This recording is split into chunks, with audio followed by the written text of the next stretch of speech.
Selamat pagi, お披露目と行こうじゃないの。 selamat siang,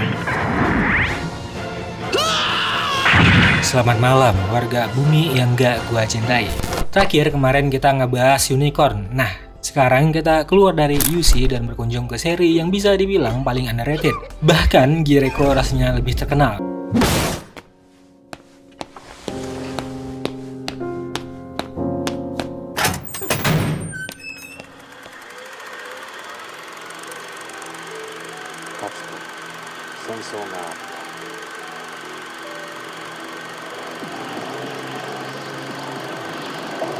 Di Alternative Universe, Gundam X dan G Gundam adalah dua seri yang belum pernah gua jamah. Pengetahuan gua tentang Gundam X hanya sebatas dari SD Gundam. Itu juga isinya bahasa Jepang, jadi bisa dibilang selain nama MC, beberapa MS, dan jurus pamungkasnya, gua sama sekali nggak tahu apa-apa. Dan untuk side note, alasan gua selama ini nggak pernah nonton adalah karena MC-nya sendiri, yaitu Garot Run yang berisik banget di SD Gundam.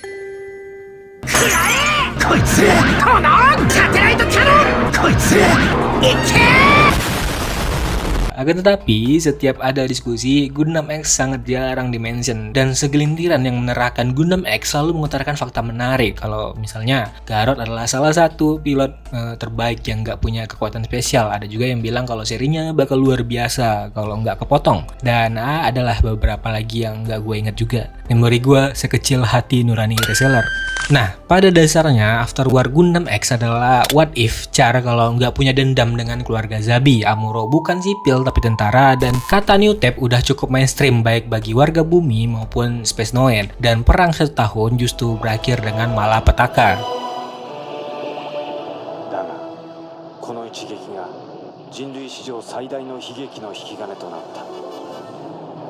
Seperti namanya, Gundam X bertema post-apokalips dikarenakan dampak perang yang luar biasa dahsyat sampai-sampai One Year War kelihatan cuma kayak tawuran antar desa. Dikarenakan hal tersebut, selain daratan yang lenyap, banyak juga daratan yang menjadi gurun dan laut yang bahkan kering. Intinya menjadi badland lah, sebagaimana kebanyakan narasi post-apokalips seperti Fallout hingga Mad Max. Latar ini juga membuat world buildingnya cukup menarik, di mana tatanan dunia yang udah hancur ngebuat warga bumi perlu mengotak otak agar bisa bertahan. Ada yang jadi freelance mobile suit, ada bandit ala-ala Ronin, ada Vulture yang seperti namanya, kelompok yang mencari keuntungan dalam segala situasi. Ada broker informasi yang ya dari namanya penjual informasi, ada bajak laut yang disebut orc, dan bahkan warga sipil yang tinggal di kota-kota kecil melengkapi diri mereka sendiri dengan senjata, seolah-olah sedang hidup di era Wild West.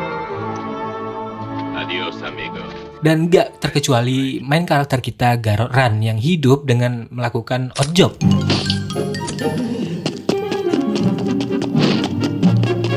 Yang mana kemudian pekerjaan ini akan mempertemukannya dengan Frieden, kelompok Vulture yang dipimpin oleh lelaki bernama Jamil. Bukan Jamil yang suka anak-anak, tapi Jamil Need. Nah, di awal-awal episode, keluhan gue terhadap karakter Garot ya tetap berlaku. Dia memang seheboh itu dan seberisik yang kita tahu dari SD Gundam. Tapi, kegaduhan itu tertutupi dengan sifat Garot yang meski masih di kategori remaja, ya sebagaimana kebanyakan Gundam lah. Nggak Gundam namanya kalau nggak eksploitasi anak. Garot sendiri bukan sosok pemeran utama yang naif maupun terlalu edgy. Dia adalah representasi anak-anak yang dewasa sebelum masanya. Dikarenakan harus hidup seorang diri di tengah lingkungan yang jauh dari kata ideal, akan sangat mudah rasanya untuk memilih karakter yang edgy di dunia yang kacau balau. Terlebih lagi dengan kesuksesan Gundam Wing. Akan tetapi karakter Garot hadir sebagai bocah cerdik yang mesum.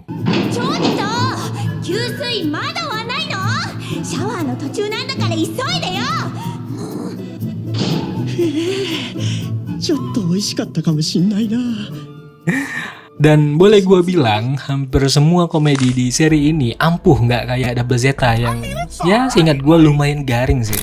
Garot sendiri terlibat dengan Frieden setelah jatuh hati dengan anak perempuan bernama Diva Adil. Yo, bucin lah. Ops, tunggu dulu. Justru di situ letak kuahnya. Tadi di awal gua nyinggung kalau Garot itu udah sendiri sejak kecil, dan dengan jatuh cinta maka Garot akhirnya mempunyai tujuan, mempunyai rumah Dan Frieden adalah rumah pertama sejak orang tuanya Garrot meninggal. Bergabung dengan Frieden membuat Garrot harus beradaptasi untuk menjadi bagian dari sesuatu yang asing, menjadi bagian sebuah kelompok. Meski dia cerdik dan bisa bertahan seorang diri, akan tetapi Garrot tetaplah remaja berumur 15 tahun, seorang remaja yang tumbuh tanpa kasih sayang. Segala yang dia lakukan selama ini hanya untuk dirinya sendiri, jadi dia tetap melakukan kesalahan-kesalahan ala remaja seperti sulit untuk mengutarakan isi hati, lari dari masalah, serta punya ego yang tinggi. Sifat-sifat defensif remaja sangat jelas tergambar pada Garrot, di mana dia sulit untuk mengucapkan kata maaf dan malah ingin melakukan sesuatu sebagai tanda permintaan maaf itu sendiri. Ya, rasanya mungkin sebagian besar dari kita bisa relate. Ya, alasan besarnya ya karena malu maupun gengsi. Tolong pukul aku sekeras mungkin. Daripada secara verbal meminta maaf, kita lebih memilih untuk menunjukkannya dengan tindakan. Dan kalau bisa, ya nggak terang-terangan. Sebab sebagaimana yang dikutip pada artikel akademis Smith dan rekan-rekannya yang berjudul Children Willingly Given and Caused Expression of Remorse, anak-anak memandang permintaan maaf secara sukarela jauh lebih positif dibandingkan yang terpaksa, dan permintaan maaf yang tulus nggak hanya membuat korban merasa lebih baik, akan tetapi juga pelaku. Jadi anak-anak sangat bisa membedakan mana yang tulus dan mana yang terpaksa, terlebih anak-anak yang udah remaja. Merasa bersalah akan kekacauan yang merepotkan para kru, Garrot berusaha ingin meminta maaf dengan tulus melalui tindakan. Sayangnya, tindakan tersebut adalah mencuri energi dari generator listrik. Mikir atau si anjing. Kecerobohan tersebut menyebabkan fasilitas generator listrik meledak dan bukannya memperbaiki masalah, tapi justru membuat masalah tambah buruk. Ya, bukan seri Gundam yang bagus kalau nggak ada tampar-menampar. Larry, what the hell are you doing? Larry! Larry, you can't just... Oh, Larry! Oh, are you alright? How did... Larry!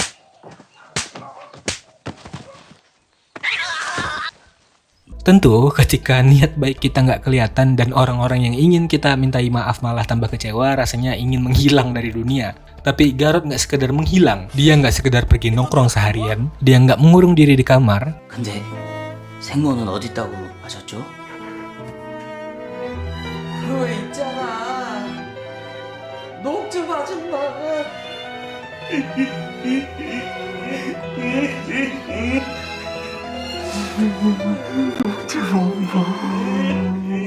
Tapi dia kabur membawa Gundam buat dijual.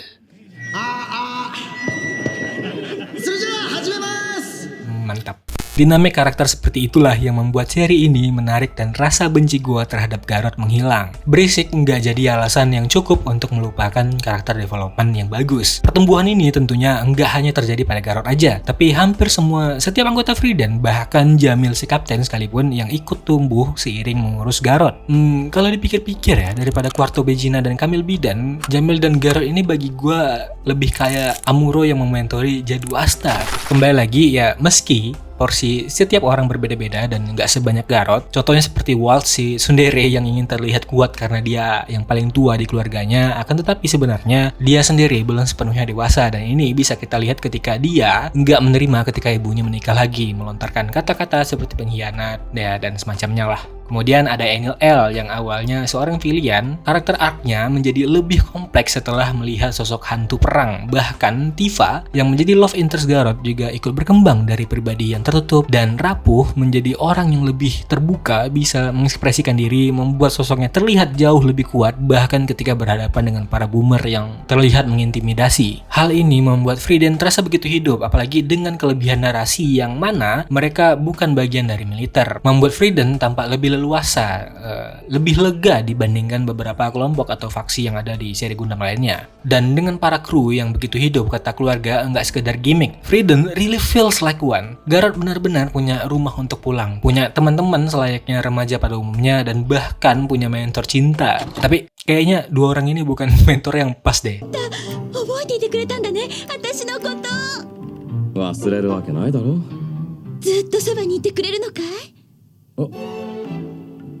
そいつは残念ですができません。それ。いいよね。本当にいいよな。あ？バカ野郎！俺はただ飛び込みのフォームがいいって言ってんだ。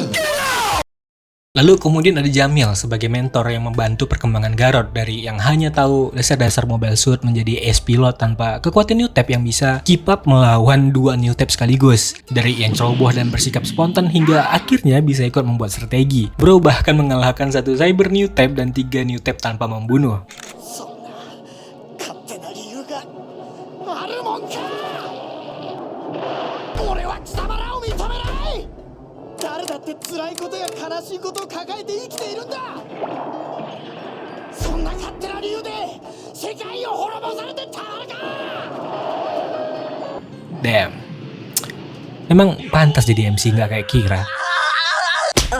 Oh iya, di awal gue bilang Garrot bukan orang yang naif. Dia nggak segan membunuh, bahkan menggunakan satelit kanon untuk membantai puluhan bahkan mungkin ratusan orang tanpa rasa bersalah. Seiring berjalannya seri, Garrot nggak hanya berkembang menjadi ace pilot, tapi juga menjadi orang yang lebih peka terhadap dunia. Dia masih bisa membunuh, akan tetapi setiap tembakannya punya beban. Garrot lebih banyak berdebat dengan batinnya sendiri apakah tindakannya tepat, terutama dalam membuat dunia lebih baik. 過ちは繰り返すな。ガロード。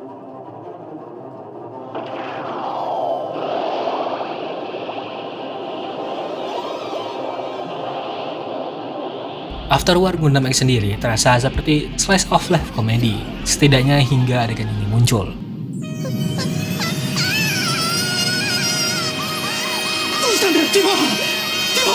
Kendati penuh jenaka, seri ini tetap terasa dewasa, menampilkan kengerian lingkungan post-apokalips tanpa perlu terlalu melebih-lebihkan. Komedi yang tahu tempat dan nggak ngerusak ritme cerita, nggak juga punya plot dengan permasalahan politik yang menggelegar, namun menceritakan kehidupan serta memperkuat pemahaman kita agar bisa berkontribusi untuk masa depan yang lebih baik. 無一文の男が大富豪にお前なんかに金のない悔しさが分かってたまるかって言ったら大富豪は何て言ったと思う？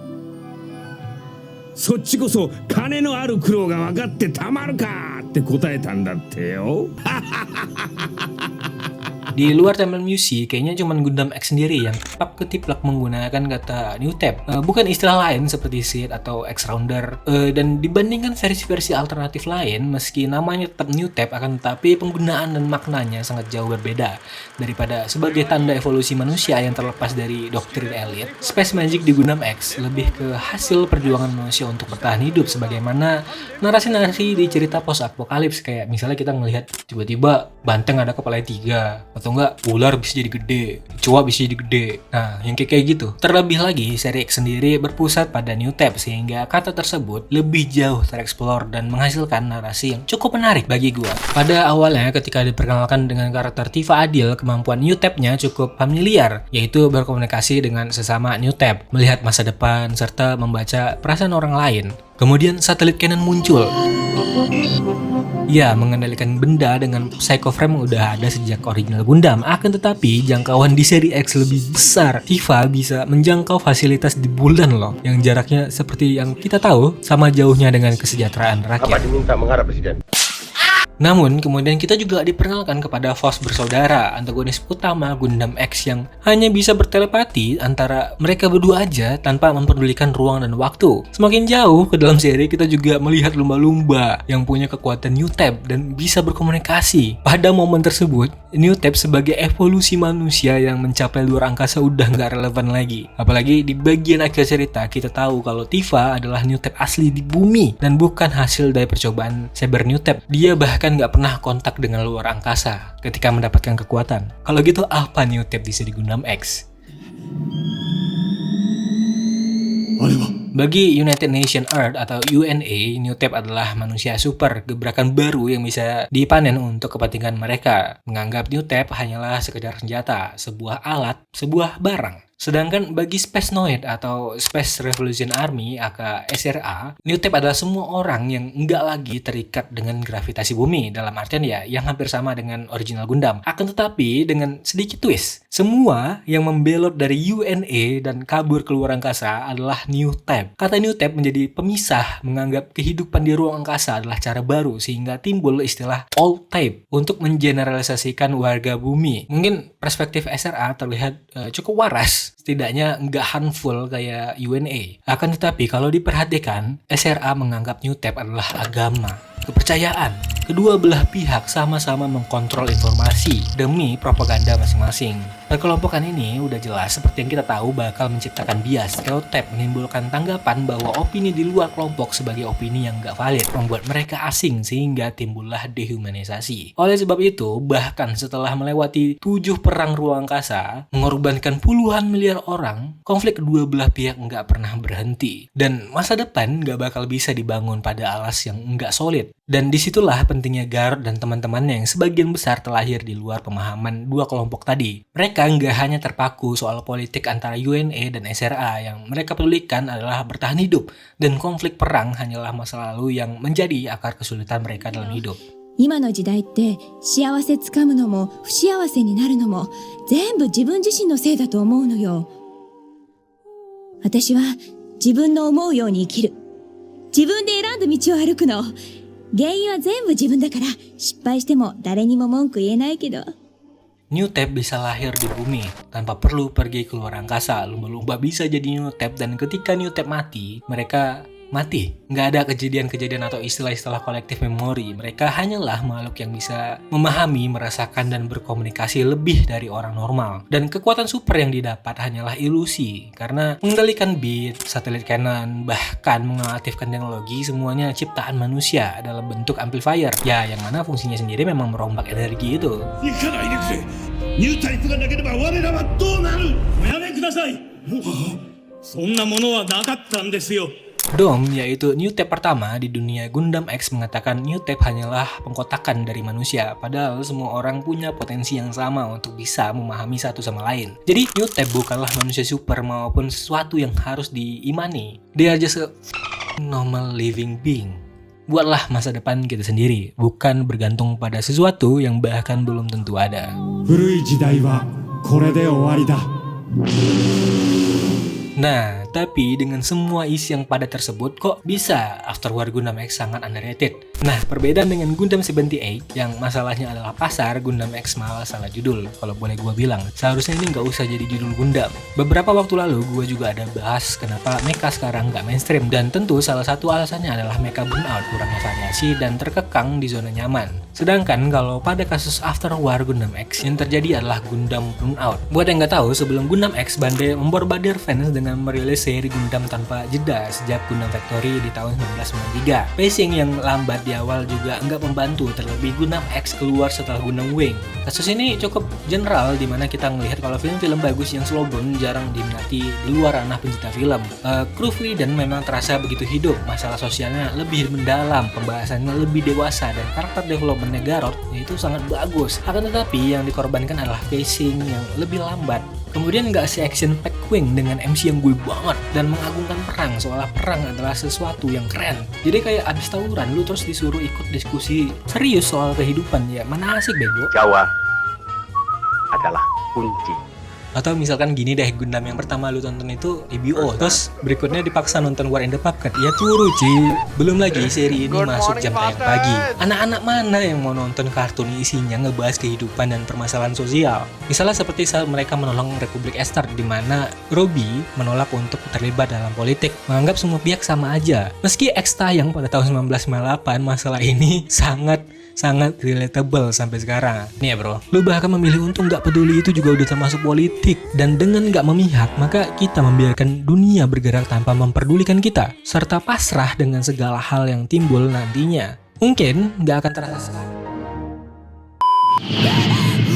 Ruby pun akhirnya belajar hal ini, di mana gerakan politik tetap bergerak dengan dia atau tanpa dia, melihat perjuangan para pemberontak dan sadar meski memuakkan, namun akan lebih memuakkan melihat sesuatu yang bisa dia cegah terjadi begitu saja tanpa menunggunya. Kemudian soal aksi, meskipun gue tadi bilang gak action pack, tapi porsinya tetap banyak dan setiap pertempuran selalu ada strategi-strategi unik dari masing-masing faksi. Skala pertempuran besar dan kecil juga kelihatan dengan jelas, di mana skala besar lebih terlihat gigantik dengan strategi yang lebih terstruktur. Jadi setiap aksi nggak sekedar langsung launch dan tembak minion-minion puluhan atau ribuan kali.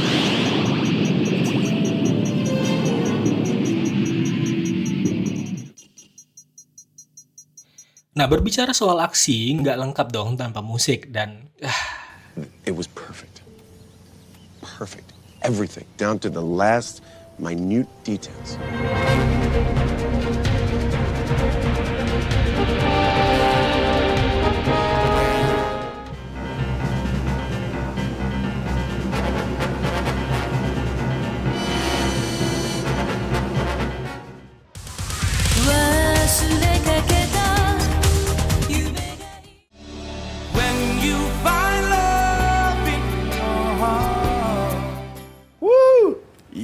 musik di After War Gundam X,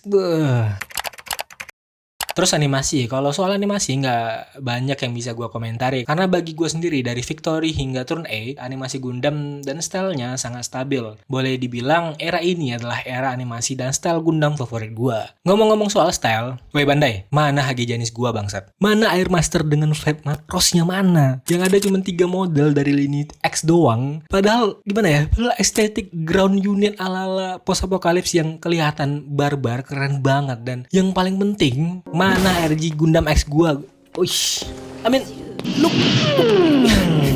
look at this bulky but, aduh.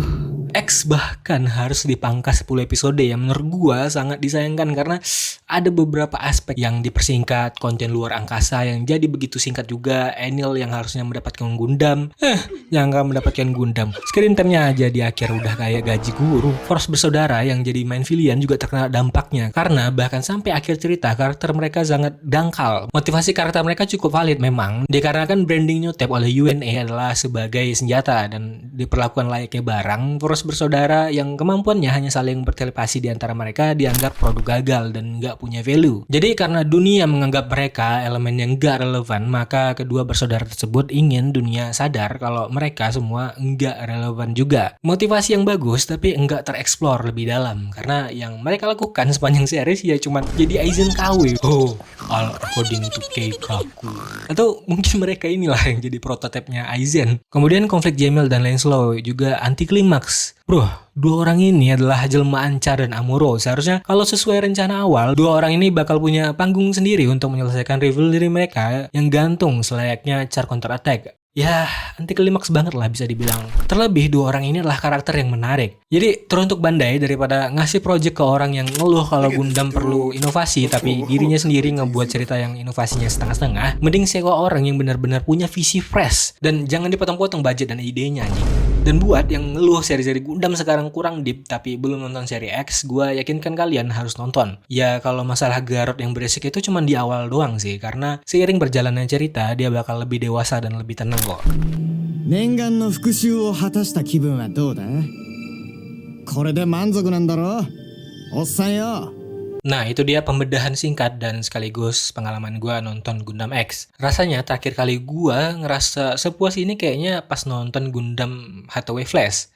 Nah berikutnya kita bakal ngebahas di Gundam. Mungkin diselingi MSI Glow kali ya, tapi kita lihat nanti aja. Siapa tahu G Gundam juga sama bagusnya dan bisa gua konsumsi dengan cepat. Sampai jumpa di video Gundam berikutnya, atau kalian juga bisa nonton pembahasan film yang lain di channel ini. Karena kemarin gua juga baru ngebahas drama Korea. Ya video ini ketunda gara-gara itu. Soalnya dramanya bagus banget sampai gua tamatin sekali jalan. Bayangkan 15 jam nonton kering mata.